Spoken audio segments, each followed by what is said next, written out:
قانون ہے کہ جو بھی جائے گا وہ سوالوں کا جواب دے گا، تو لہٰذا جواب دینا پڑتا ہے اللہ ربی محمد رسول اللہ نبی وا قبل، کعبہ جو ہے وہ میرا قبلہ ہے اور میرا امام علی ہے، تو لہٰذا حضرت علی علیہ الصلوۃ والسلام سے لے کر 12 ائمہ تک ہمارے امام ہیں 12۔ تو عزیزان گرامی، حضرت محمد مصطفیٰ جو ہیں انہوں نے 2 سفر کیے ہیں شام کے۔ ایک سفر پہلا جو اپنے چچا حضرت ابو طالب کے ساتھ کیا 12 سال کی عمر میں، تو اس وقت پھر وہ جو بحیرہ راہب تھا اس نے دیکھا وہ نشانیاں، اس کو ہم پہلے بتا چکے ہیں کہ اس نے کہا کہ یہ اللہ کے نبی ہیں، اور حضرت ابو طالب سے کہا کہ آپ ان کی حفاظت کریں، لے جائیں، تو ہو سکتا ہے پھر ان کو یہودی دیکھیں اور وہ ان کی جان کے دشمن ہو جائیں، تو آپ واپس لے آئے، سامان وغیرہ وہیں فروخت کیا اور واپس آ گئے۔ اور یہ دوسرا سفر ہے جو کہ حضرت خدیجہ سلام اللہ علیہا جو ہیں وہ عرب کی شریف اور ثروت مند خاتون تھیں اور تجارت پیشہ خاتون تھیں، تجارت کے لیے لوگوں کو ملازمت پر رکھتی تھیں اور انہیں اپنا مال دے کر تجارت کے لیے بھیجتی تھیں۔ تو جب حضرت محمد مصطفیٰ کی عمر مبارک 25 سال کی ہوئی تو جناب ابو طالب نے آپ سے کہا کہ بیٹا میرے حالات ایسے ہیں کہ تہی دست ہو گیا ہوں اور مشکلات تو دشواریوں میں گرفتار ہوں۔ اس وقت قریش کا ایک قافلہ تجارت کے لیے شام جا رہا ہے، کاش کہ تم بھی خدیجہ کے پاس جاتے اور ان سے تجارت کا کام لیتے، وہ لوگوں کو تجارت کے لیے بھیجتی ہیں۔ تو دوسری طرف حضرت خدیجہ سلام اللہ علیہا جو ہیں وہ حضرت محمد مصطفیٰ صلی اللہ علیہ وسلم کے پسندیدہ اخلاق اور ان کی صداقت، ان کی راست گوئی اور امانتداری سے آگاہ ہو گئی تھی۔ یوں تو پورا مکہ جو ہے آپ کو صادق اور امین کے لقب سے پکارتا تھا،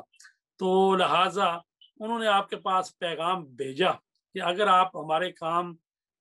تجارت کے کام کو قبول کر لیں تو ہم آپ کو دوسروں کی نسبت جو ہے وہ اچھا معاوضہ دیں گے۔ لیکن یہاں پر تاریخ لکھی ہے، مرتضی جعفر عاملی، علامہ مرتضی جعفر عاملی نے رسول پاک کے متعلق سیرہ، تو اس میں انہوں نے کہا ہے کہ رسول پاک جو ہیں وہ مزاربے پر انہوں نے کام کیا ہے۔ ان کی کتاب کا نام ہے الصحیح من سیرت النبی الاعظم، جلد نمبر 1 صفحہ نمبر 112۔ اس پر وہ کہتے ہیں کہ ایسے ثبوت ہیں کہ حضرت محمد مصطفیٰ جو ہیں وہ مزاربے پر کام کیا۔ مزاربے کا مطلب ہوتا ہے کہ وہ پرافٹ میں جو ہے وہ ریشو مقرر کی جاتی ہے، وہ مزدوری نہیں ہوتی، حقیقت میں پارٹنرشپ ہوتی ہے۔ تو کہتے ہیں کہ اس طرح سے رسول پاک گئے ہیں اور حضرت خدیجہ نے اپنا غلام میسرہ وہ بھی آپ کے ساتھ کیا، اور میسرہ جو ہیں انہوں نے دیکھا کہ آپ کی امانت اور صداقت اور شرافت اور آپ کا اخلاق حسنہ اور آپ کے سر مبارک پر جو ہے وہ بادل کا سایہ کرنا، اور جہاں جہاں آپ گئے تو آپ کے اخلاق حسنہ سے متاثر ہوا، اور پھر جب آپ نے تجارت کی اور پہلے سے کئی گنا زیادہ پرافٹ بھی ہوا، اضافہ بھی ہوا، تو لہٰذا وہ جو ہے میسرہ وہ آئے اور انہوں نے رسول پاک صلی اللہ علیہ وسلم کے وہ تمام خصوصیات اور ان کے اخلاق حسنہ کی باتیں بتائیں۔ تو چونکہ پہلے ہی حضرت خدیجہ الکبریٰ جو ہیں وہ متاثر تھیں ان سے، تو لہٰذا یہ ساری باتیں سن کر تو مزید جو ہے ان کے دل میں رسول کریم صلی اللہ علیہ وسلم کی محبت جو ہے وہ گھر کر گئی، تو لہٰذا انہوں نے پیغام بھیجا ہے شادی کے لیے۔ تو حضرت خدیجہ کی طرف سے پیغام ملا ہے، بعض کہتے ہیں ان کی سہیلی نفیسہ کے ذریعے حضرت ابو طالب تک پیغام پہنچا، تو حضرت ابو طالب نے حضرت محمد مصطفیٰ سے کہا کہ اس طرح شادی کا پیغام آیا ہے، تو لہٰذا مشورہ کیا گیا اور اس کو قبول کر لیا گیا۔ تو اس طرح سے شادی ہوئی، اور شادی کا جو خطبہ ہے وہ حضرت ابو طالب نے خطبہ پڑھا، اور رسول پاک کا نکاح جو ہے وہ حضرت ابو طالب علیہ السلام نے پڑھایا ہے۔ تو عزیزان گرامی، اس کے علاوہ جو واقعات ہیں ان میں ایک یہ ہے کہ رسول پاک کی عمر مبارک 25 سال کی جب ان کی شادی ہوئی، اور حضرت خدیجہ الکبریٰ کی شیعہ حوالے سے کریں تو بات، تو وہ کہتے ہیں ہمارے محققین کہ حضرت خدیجہ کی عمر 28 برس تھی، بعض 25 برس بھی کہتے ہیں، 28 برس بھی کہتے ہیں۔ تو کہتے ہیں وہ کماری تھیں، ان سے پہلے ان کی شادی نہیں ہوئی تھی، لیکن جو مشہور تاریخ ہے وہ یہ ہے کہ حضرت ختیجہ کی پہلے 2 شادیاں ہو چکی تھیں، تو لہٰذا یہ تیسری شادی تھی جو مشہور تاریخ ہے اہل سنت کی اس کے حوالے سے۔ لیکن ہمارے محققین کہتے ہیں کہ نہیں، بی بی ختیجہ کنواری تھی اور ان کی عمر 28 برس تھی۔ تو ظاہر ہے کہ مشہور یہ ہے کہ وہ 40 سال کی تھیں اور 65 سال کی عمر میں ان کی وفات ہوئی ہے۔ تو اگر ہمارے ہاں جو بتائی جاتی ہے بات، اس کے حوالے سے پھر وہ ظاہر ہے کہ وہ 28 سال ہو تو اس میں سے پھر وہ کم کر لی جائے گی، 65 سال سے عمر اتنی جو کم ہو جائے گی۔ تو عزیزان گرامی، دوسرا جو واقعہ یہ ہے کہ حضرت علی علیہ السلام جو ہیں یہ عام الفیل کے 30 سال بعد پیدا ہوئے ہیں۔ رسول پاک عام الفیل میں پیدا ہوئے ہیں، یعنی 2 مہینے یا 6 یعنی 8 ہفتے 10 ہفتے بعد، لیکن حضرت علی جو ہیں اس واقعہ کے 30 سال بعد پیدا ہوئے ہیں۔ تو اس طرح سے حضرت علی رسول پاک سے 30 سال چھوٹے تھے، اور حضرت بی بی ختیجہ کے ساتھ 5 سال ہو گئے تھے ان کی شادی ہوئی، اور حضرت علی اس وقت پیدا ہوئے ہیں۔ اور حضرت علی جو ہیں ابھی چند سال کے تھے، بعد 4 سال کہتے ہیں، 6 سال بھی کہتے ہیں۔ تو حضرت علی علیہ السلام جو ہیں ان کو رسول پاک نے گود لے لیا، کیونکہ حضرت ابو طالب جو ہیں بڑھاپے کو پہنچ چکے تھے، اس طرح تجارت بھی نہیں کرتے تھے، اور پھر آپ نے جو خانہ کعبہ کے ذمہ داریاں تھیں، وہ حاجیوں کو پانی پلانا وغیرہ، وہ بھی جو ہے حضرت عباس کو سونپ دی تھی، اپنے بھائی کو۔ تو حضرت عباس جو ہیں امیر آدمی تھے وہ، تو انہوں نے مشورہ کیا اور رسول پاک سے کہا کہ ہم جو ہے نا حضرت ابو طالب اب کی مدد کرتے ہیں، تو ان کے بچوں کو لے لیتے ہیں۔ تو اس طرح سے رسول پاک آئے حضرت ابو طالب کے پاس اور کہا کہ چچا جان علی کو مجھے دیجئے، میں ان کی پرورش کرتا ہوں۔ اور حضرت عباس نے کہا کہ بھائی جان ایسا کریں کہ جعفر کو مجھے دے دیں۔ تو اس طرح سے یہ 2 بیٹے جو ہیں وہ انہوں نے لے لیے، اور یہ بھی ایک خدائی نظام تھا کہ حضرت علی علیہ السلام کی پرورش جو ہے رسول پاک کے پاس آئے، اور ایک احسان کا بدلہ احسان بھی تھا کہ حضرت ابو طالب نے رسول پاک کی پرورش کی، اب رسول پاک جو ہے حضرت ابو طالب کے بیٹے حضرت علی علیہ السلام کی پرورش کر رہے ہیں۔ تو لہٰذا حضرت علی علیہ السلام جو ہیں ان کی پرورش جو ہے وہ رسول پاک نے کی ہے۔ تو اس وقت ان کی عمر مبارک جو ہے تاریخوں میں تو 6 سال لکھی ہے، تو لیکن لگتا ہے اس سے کم عمر ہے، کیونکہ آپ خطبہ قاسیہ میں حضرت علی نہج البلاغہ میں فرماتے ہیں کہ میں بچہ ہی تھا کہ جب رسول پاک نے مجھے گود لے لیا، اور رسول پاک جو ہیں وہ روٹی کے ٹکڑے کر کر کے مجھے میرے منہ میں ڈالتے تھے۔ تو اس کا مطلب لگتا ہے کہ جیسے عمر آپ کی اس سے بھی چھوٹی تھی۔ فرماتے ہیں کہ رسول پاک جو ہیں اپنے دہان مبارک میں لقمے یعنی نرم کر کے میرے منہ میں ڈالتے تھے، اور مجھے اپنے ساتھ سلاتے تھے، اور میں نبوت کی خوشبو سونگتا تھا۔ تو اس سے بھی آپ اندازہ لگا سکتے ہیں کہ ابھی جو ہے پیغمبر اسلام نے نبوت کا اعلان بھی نہیں کیا، تو حضرت علی فرماتے ہیں کہ میں اس وقت بچہ ہی تھا، اور رسول پاک مجھے اپنے ساتھ سلاتے تھے، اور میں نبوت اور رسالت کی خوشبو کو سونگتا تھا۔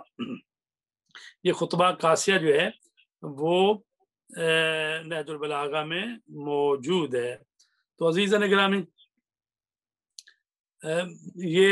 مولا علی علیہ السلام جو ہیں تقریباً یعنی حضرت علی جو ہیں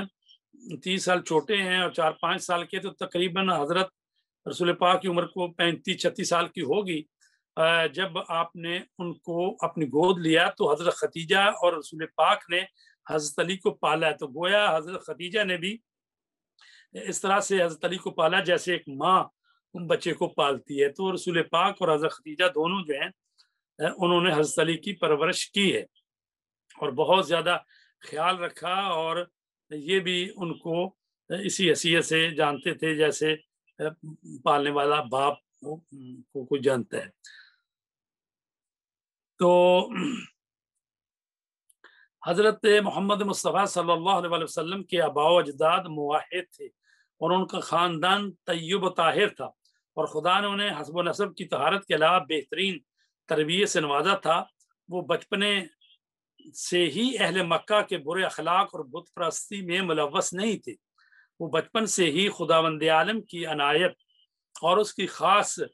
تربیت کے زیر نظر تھے، اور آپ کے زمانہ تربیت کو حضرت علی علیہ السلام نے اس طرح سے بیان کیا ہے۔ فرماتے ہیں اور خدا نے حضرت کی دودھ بڑھائی کے وقت ہی سے اپنے فرشتوں میں سے ایک عظیم المرتبت ملک کو آپ کے ساتھ کر دیا، جو شب و روز بزرگوں کی راہ اور حسن اخلاق کی طرف لے جاتا تھا۔ تو اسی طرح امام باقر علیہ السلام فرماتے ہیں کہ جس وقت سے حضرت کا دودھ چھوڑا گیا، یعنی 2-2.5 سال کی عمر کی بات ہو رہی ہے، تو خداوند عالم نے آپ کے ساتھ ایک بڑے فرشتے کو کر دیا تاکہ وہ آپ کو نیکیوں اور اچھے اخلاق کی تعلیم دے اور برائیوں اور برے اخلاق سے روکے۔ یہ وہی فرشتہ ہے جس نے جوانی میں آپ کو مبعوث پہ رسالت ہونے سے قبل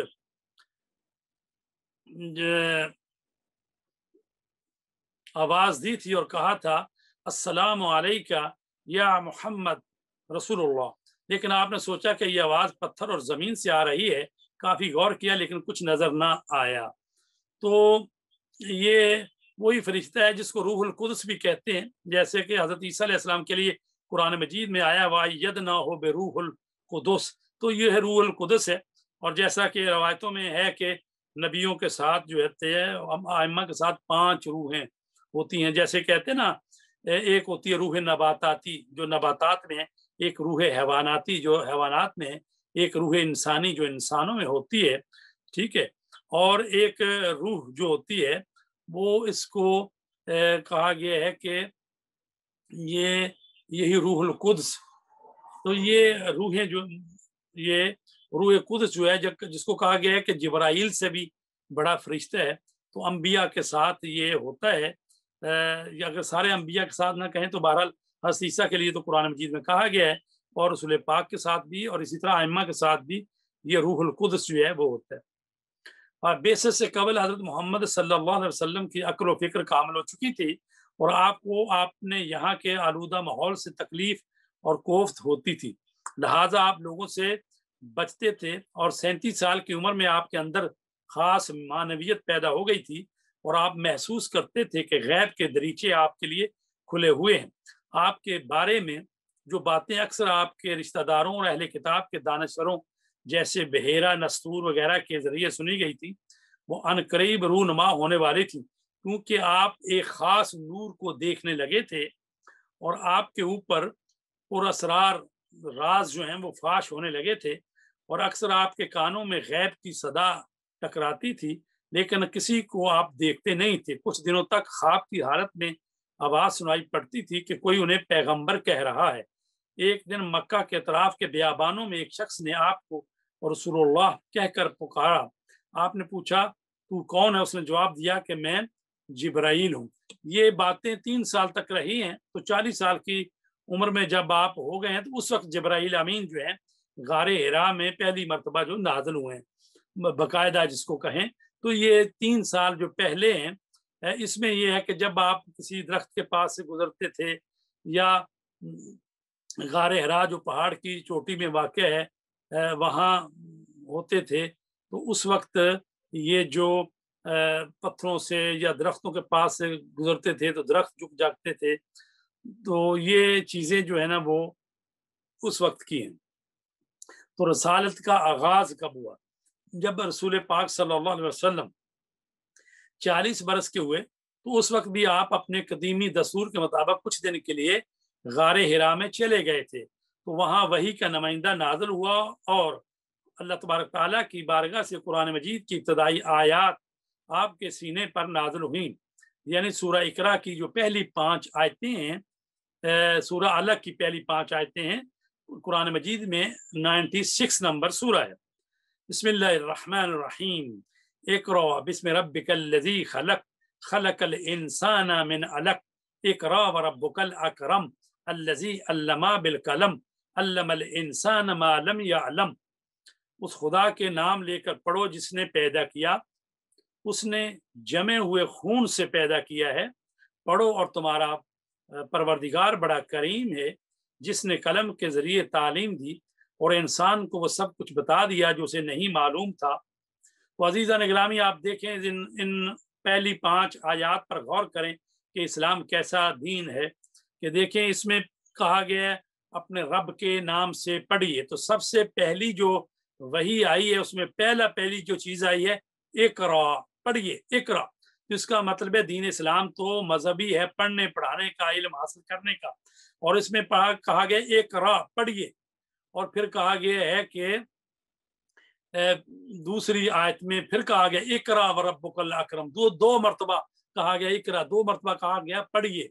اور اس میں علم کا صیغہ جو ہے 3 دفعہ استعمال ہوا ہے۔ الذی علم بالقلم، اس اللہ تبارک تعالیٰ کے نام سے پڑھیے کہ جس نے علم سکھایا قلم کے ذریعے۔ علم الانسان ما لم یعلم، پھر آیا علم الانسان، پھر علم کا مادہ آیا، ما لم یعلم، پھر علم کا مادہ ہے، یعنی 3 دفعہ جو ہے وہ علم کا مادہ، 2 دفعہ اقرا پڑھنے کا مادہ، 1 دفعہ قلم کی بات کی گئی ہے، 2 دفعہ رب کی بات کی، یہ اقرا باسم ربک الذی خلق، اقرا وربک الاکرم، 2 دفعہ رب کی بات کی گئی ہے اور 2 دفعہ خلقت کی بات کی ہے۔ لہذا ان 5 آیتوں میں ہی اگر انسان جو ہے توجہ پیدا کر رہے تو پتہ چلتا ہے انسان کہ اسلام جو ہے پڑھنے کا دین ہے، علم کا دین ہے، اپنے رب کی معرفت حاصل کرنے کا دین ہے، انسان کی خلقت پر غور کرنے کا دین ہے۔ تو عزیزان گرامی، یہ آئی ہیں پہلی 5 آیتیں، تو یہ بہرحال قرآن مجید کی پہلی آیتیں ہیں۔ تو یہاں پر جو بات ہے وہ تاریخوں میں درج کی گئی ہے کہ رسول پاک پر جب پہلی وحی آئی انہوں نے کہا پڑھیے، انہوں نے کہا پڑھا ہوا نہیں ہوں، اور فرشتہ جبرائیل نے ان کو اپنے سینے سے لگایا اور خوب سینے سے لگا کر پینچا، تو وہ پھر چھوڑا، کہا پڑھو، کہا پڑھا نہیں، تو دوبارہ پھر، تو 3 دفعہ جب انہوں نے کیا تو پھر انہوں نے پڑھا۔ تو یہ جو ایسی باتیں تاریخ میں لکھی ہوئی ہیں ہم اس کو نہیں مانتے، یہ ایسی باتیں ہیں جو کی کوئی حقیقت نہیں ہے، اس لیے کہ اگر تو وہ لے کر جو جبرائیل وحی لے کر آئے تو اصل تو یہ ہے کہ جبرائیل جو ہے رسول پاک کے قلب مبارک پر نازل ہوتے ہیں، یہ ایک وہ چیز ہے جو رسول پاک کی روح اور جان سے تعلق رکھتی ہے۔ تو یہ ایسی بات نہیں ہے کہ چیز سامنے رکھ کے کہا جائے سلیٹ یا تختی کے اس سے پڑھو خوب۔ اگر یہ ایسی بات ہے تو پہلی بات تو ہے کہ جب فرشتے کو بھی پتہ ہے، اللہ کو بھی پتہ ہے کہ میرے رسول نے دنیا میں آ کے نہ کسی سے پڑھا ہے اور نہ کہ کسی سامنے شاگردی اختیار کی ہے، تو پہلی بات تو یہ ہے کہ ایسی بات نہیں ہے کہ بھی سامنے کہا گیا پڑھو خوب، تو اگر خود پتہ ہے کہ پہلے سے پڑھتے نہیں ہیں تو یہ کہنے کی ضرورت نہیں خوب۔ دوسری بات یہ ہے کہ اگر ایسا ہے کہ جناب جیسے کسی بچے کو مثلا پہلی دفعہ پڑھایا جاتا ہے تو خوب کہا جائے گا پڑھو، تو بس جب کہا کہ پڑھو یہ اس طرح سے پڑھو وہ بھی پڑھنا شروع کر دیتا ہے، تو لہٰذا یہ بات نہیں ہے۔ اور پھر یہ ہے کہ اس سے کیا تعلق ہے کہ جبرائیل جو ہے ان کو دبائیں، تو پھر یہ اللہ تبارک تعالیٰ تو جو ہے کن فیکون کا مالک ہے، ادھر اگر وہ کوئی حکم کرے تو ادھر وہ چیز ہو جاتی ہے، تو اگر کہا کہ پڑھو تو بس پڑھنا، آپ نے پڑھ دیا، اس میں کیا بات ہے؟ یعنی اگر اللہ نے کہا اور فرشتے نے آ کے کہا کہ پڑھیے تو بس رسول پاک نے پڑھنا شروع کر دیا، اس میں ایسی بات نہیں ہے کہ وہ دبائے آپ کے جسم کو تو پھر ہی جو ہے وہ پڑھیں۔ لہٰذا یہ جو چیزیں اس طرح کی گئی ہیں، تاریخوں میں لکھی گئی ہیں، تو یہ ایسی ہیں باتیں ہیں کہ اس روایت کی بنیاد پر فرشتہ وحی نے متعدد بار حضرت محمد کو پڑھنے کے لیے کہا اور آپ نے اظہار ناتوانی فرمایا۔ اگر مقصد یہ تھا کہ حضرت کلام خدا کو لوح سے یعنی تختی سے دے کر پڑھیں تو ایسی چیز معقول نہ تھی، کیونکہ خدا اور اس کا رشتہ جانتا تھا کہ آپ امی ہیں اور پڑھنا نہیں جانتے، اور اگر مقصد یہ ہوتا کہ فرشتے کے کہنے پر آپ پڑھیں تو یہ کوئی کام مشکل نہیں تھا، جس سے حضرت محمد جو کہ ذہانت اور دقت میں معروف تھے کمال عقل و فکر کے باوجود عاجز رہے ہوں۔ یہ بات ماننے والی نہیں ہے کہ جی فرشتہ وحی کے ذریعے مسلسل دباؤ کا کیا معنی ہے، جبکہ ہم جانتے ہیں کہ یاد کرنا ایک ذہنی کام ہے، یعنی کسی کو دبانے سے تو بات نہیں ہوتی، بلکہ ایک ذہنی کام ہے یہ، جس میں دباؤ کا کارگر نہیں ہوتا۔ اگر خیال کریں کہ یہ کام اس لیے تھا کہ حضرت قدرت خدا سے اچانک پڑھنا سیکھ جائیں تو صرف ارادہ الہی اس کام کے لیے کافی تھا، ان مقدمات کی ضرورت نہیں تھی۔ اور اگر دباؤ کے مسئلے کو رسول خدا پر پروردگار عالم اور عالم غیب سے مربوط سمجھیں تو پھر بھی قابل تعویل نہیں ہے، کیونکہ جیسا کہ خداوند عالم نے صراحت کے ساتھ قرآن مجید میں بیان کر دیا ہے کہ پیغمبروں کا رابطہ عالم غیب سے ان 3 طریقوں میں سے ایک کے ذریعے ہوتا ہے۔ پہلا، ڈائریکٹ رابطہ اور بغیر کسی واسطہ کے پیغام الہی کو دریافت کرنا۔ 2، آواز کے ذریعے بغیر کسی کو دیکھے ہوئے۔ نمبر 3، فرشتہ وحی کے ذریعے۔ یہ 3 طریقے ہیں۔ ابھی ہم اس کو مزید وضاحت کریں گے، وہ آیت بھی پڑھیں گے اور اس کا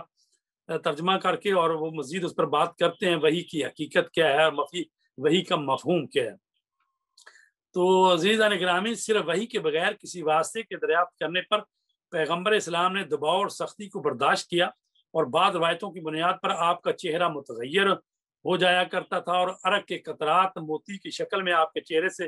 گرنے لگتے تھے۔ تو یہ بھی وحی کی جو کیفیتیں ہیں اس کے متعلق بھی ابھی ہم عرض کرتے ہیں۔ تو پھر کہا گیا ہے کہ انہی روایتوں میں جو تاریخ میں بیان ہوئی ہیں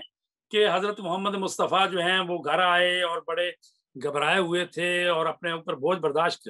سمجھ رہے تھے، مجھے پر بہت سنگین بوجھ پڑ گیا ہے، اور انہوں نے حضرت خدیجہ سے کہا مجھے زمبلون کہ مجھے چادر اڑا دو، اور پھر انہوں نے چادر اڑا دی، اور پھر انہوں نے تسلی دی، اور پھر اپنے چچا ورقہ بن نوفل چچا زاد بھائی کے پاس لے گئی، اور انہوں نے کہا کہ بھی آپ تو ایک یعنی ہونے والے نبی ہیں، یہ وہی فرشتہ ہے جو حضرت موسیٰ پر نازل ہوا تھا۔ تو گویا کہ رسول پاک کو معلوم نہیں ہے کہ اللہ نے مجھے وہی بھیجی ہے اور میں اللہ کا نبی ہوں۔ وہ ایک شخص جو کہ مسیحیت اختیار کر چکا ہے وہ ورقہ بتا رہا ہے، لیکن حضرت رسول پاک کو پتہ نہیں ہے۔ تو یہ ہو ہی نہیں سکتا ایسا، اس لیے کہ جب نبی پر وحی آتی ہے تو بالکل روز روشن کی طرح اس پر عیاں ہوتی ہے اور اس میں کسی قسم کا شک وہ نہیں کرتا۔ تو اس پر جعفر سبحانی کہتے ہیں یہ تو ہو سکتا ہے کہ رسول پاک آئے اور کہا مجھ پر وحی نازل ہوئی ہے، اور حضرت خدیجہ جو پہلے ہی سے انتظار میں تھی تو انہوں نے کہا کہ بے شک آپ اللہ کے رسول ہیں، میں آپ کی تصدیق کرتی ہوں اور میں تو اس کا انتظار کر رہی تھی۔ تو جیسا کہ کوئی بھی نیا واقعہ عجیب واقعہ ہو تو ظاہر ہے کہ اپنے رشتہ داروں کو بتایا ہی جاتا ہے۔ تو لہٰذا چونکہ ورقہ بن نوفل پہلے بھی حضرت خدیجہ کے ساتھ اس موضوع پر ڈسکس ہوتی تھی اور وہ بھی بتاتے تھے، وہ حضرت جو ہیں ورقہ بن نوفل وہ مسیحیت اختیار کر چکے تھے، اور حضرت خدیجہ الکبریٰ بھی جو ہے وہ یعنی دین حنیف یعنی حضرت ابراہیم کے دین پر تھی، تو ان کو بھی انتظار تھا۔ تو لہٰذا وہ بتا دیا ہو کہ اس طرح سے فرشتہ آیا ہے، اور انہوں نے کہہ دیا ورقہ بن نوفل نے کہ ہاں وہی فرشتہ ہے جو ان پر آیا، تو یہ بھی ایک قسم کی تصدیق ہے۔ یہ تو ہو سکتا ہے بات، یہ نہیں کہ رسول پاک کو پتہ ہی نہیں ہے اور وہ دوسرے لوگ بتا رہے۔ اور ہمارے بعض ذاکرین کہتے ہوتے ہیں کہ دیکھو ایک ورقے کو تو پتہ چل گیا کہ یہ نبی ہے، لیکن جو پوری کتاب جو ام الکتاب ہے یعنی جس کے پاس پوری قرآن کا علم کا ہے اس کو نہیں پتہ چلا کہ میں نبی ہوں، اور وہ جس کو ورقہ ہے جو ایک یعنی یہاں ورقہ مراد یعنی ایک ورقہ، تو جو ورقہ ہے اس کو پتہ چل گیا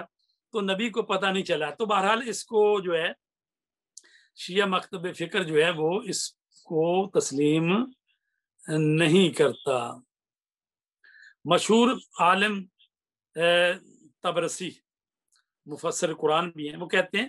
خداوند عالم اپنے رسول کو وحی نہیں کرتا مگر یہ کہ اس کو روشن دلیلوں کے ہمراہ کرے، اور اسے اطمینان ہو جاتا ہے کہ جو کچھ اس پر وحی ہوتی ہے وہ خدا کی جانب سے ہے اور اسے کسی دوسرے چیز کی ضرورت نہیں ہوتی، اور اس پر خوف و اضطراب طاری نہیں ہوتا۔ حضرت امام صادق علیہ السلام سے ایک صحابی نے سوال کیا، ان کے صحابی نے، کہ رسول خدا وحی کے وقت اس بات سے کیوں نہیں ڈرے کہ یہ شیطان کا وسوسہ ہو سکتا ہے؟ تو آپ نے فرمایا جس وقت خداوند عالم اپنے کسی بندے کو رسالت کے درجہ پر فائز کرتا ہے تو اس کو ایسا اطمینان اور سکون عطا کر دیتا ہے کہ جو کچھ خدا کی جانب سے اس پر نازل ہو وہ اس کے لیے ویسے ہی ہو جیسے کوئی اپنی آنکھ سے دیکھ رہا ہو۔ کتاب صحیح بخاری اور صحیح مسلم جس میں بی بی عائشہ سے روایت نقل ہوئی ہے، اس کی شرح کرنے والے مشہور عالم ہونے کے باوجود چونکہ اصل روایت کو مسلم جانتے تھے، چونکہ اس کی صحیح تفسیر اور توضیح میں درمندہ اور پریشان ہونے پر جو ہے ایسی جو ہیں بے بنیاد اس کی انہوں نے توجیہ کی ہوئی ہے۔ تو لہٰذا جہاں تک ہمیں معلوم ہے کہ پہلا شخص جو اس روایت کے ضعیف اور بے اعتبار ہونے کی طرف متوجہ ہوا ہے وہ مرحوم سید عبد الحسین شرف الدین موسوی، یعنی 1377 ہجری متوفہ، جبل عامل، یہ لبنان کے مایہ شیعہ عالم دین تھے، جنہوں نے اپنی کتاب میں لکھا ہے،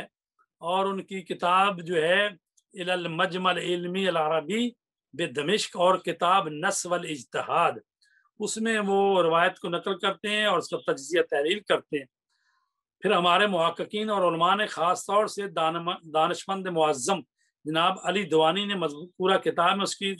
ذیل میں تفصیلی بحث کی ہے، اور اسی طرح الصحیح من سیرت النبی الاعظم جلد 1 صفحہ نمبر 232 سے 216 تک جو ہے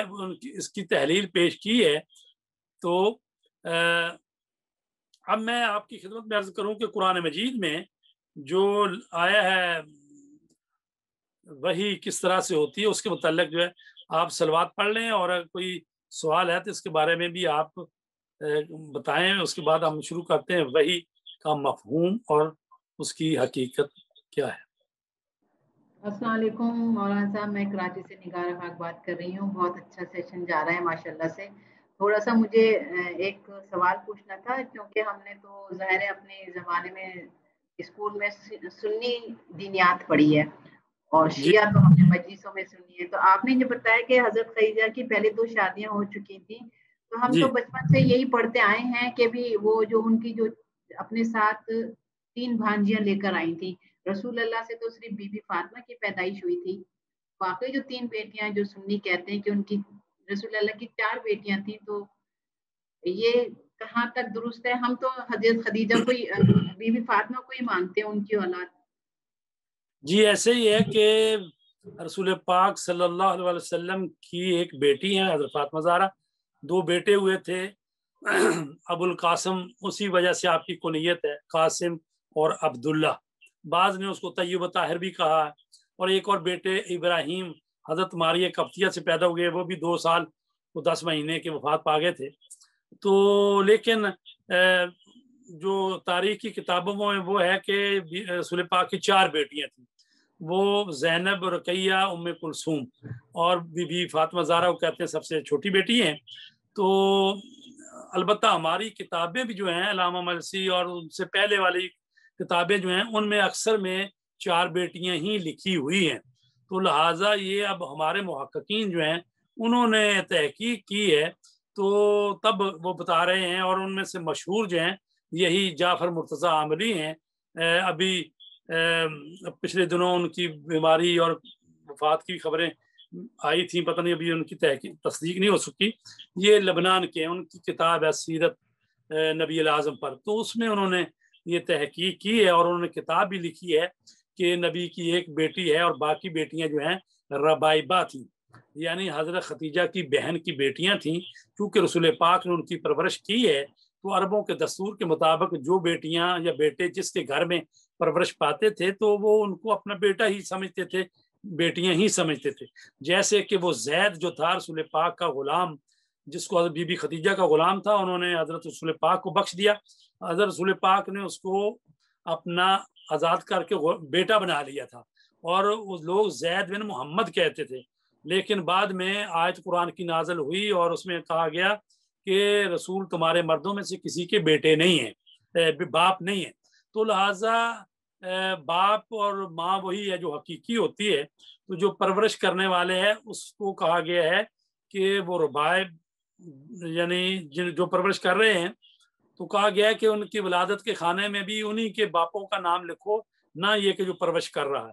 تو اس طرح سے ہمارے ہاں یہ ہے کہ وہ حضرت خدیجہ کی بہن کی بیٹیاں تھیں جن کی پرورش بی بی خدیجہ نے کی، تو اس لیے وہ رسول پاک بی بی خدیجہ ان کو اپنی بیٹیاں ہی سمجھتے تھے، اور عرب کا معاشرہ بھی ان کو رسول کی بیٹیاں ہی کہتا تھا۔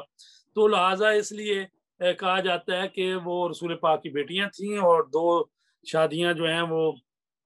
2 بیٹیوں کی رقیہ اور کلثوم کی عثمان بن عفان کے ساتھ شادیاں ہوئی ہیں، اور زینب کی جو ہے وہ ایک اور شخص ہے اس کے ساتھ شادی ہوئی ہے. تو بہرحال ہمارا جو نظریہ ہے وہ یہی ہے کہ رسول پاک کی ایک ہی بیٹی ہے حضرت فاطمہ زہرا. جی شکریہ بہت بہت، تھینک یو. مولانا صاحب جی ہاں، اور اس کے بارے میں زیادہ پڑھی ہوں، بول رہے اگر جو کوئی اور بیٹیاں ہوتے تو جیسے ہم شہادت کی مجلس جو سنتے ہیں رسول اللہ صلی اللہ علیہ وسلم کے، تو اس میں کسی کا وہ نام نہیں آتا ہے، صرف بی بی فاطمہ الزہرا کا آتا ہے. اور آتا وہ جو فدق کا جو اس کو ملا تھا وہ ان کو اکیلی کو ملا تھا، کیوں وہی اکیلے وہ دربار میں جا کے وہ لوگ بتائے کہ آپ غصب کر رہے، یہ مجھے میرے بابا نے دیا ہے جی ایک ہدیہ طرف، تو کسی کا نام نہیں آتا. اگر جو اور بیٹیاں تو وہ خاموش ہوتی، وہ بھی نہیں سامنے وہ ہو کے خاموش بولتے ہیں نا، وہ تو وہ ایک خاموش پروف ہے. جی وہ خاموش نہیں تھی بلکہ ساری وفات پا چکی تھی. ایسا ہے کہ رسول پاک کی تینوں بیٹیاں جو کہی جاتی ہیں، وہ ایک بیٹی تو جنگ جب بدر ہوئی ہے نا اس کے پاس ہی کچھ چند دن بعد، اسی لیے عثمان جو ہے وہ جنگ بدر میں انہوں نے شرکت نہیں کی. وہ رسول پاک کی جو بیٹی کہی جاتی ہے رقیہ، تو وہ ان کی وفات ہو گئی نا بدر کے پاس،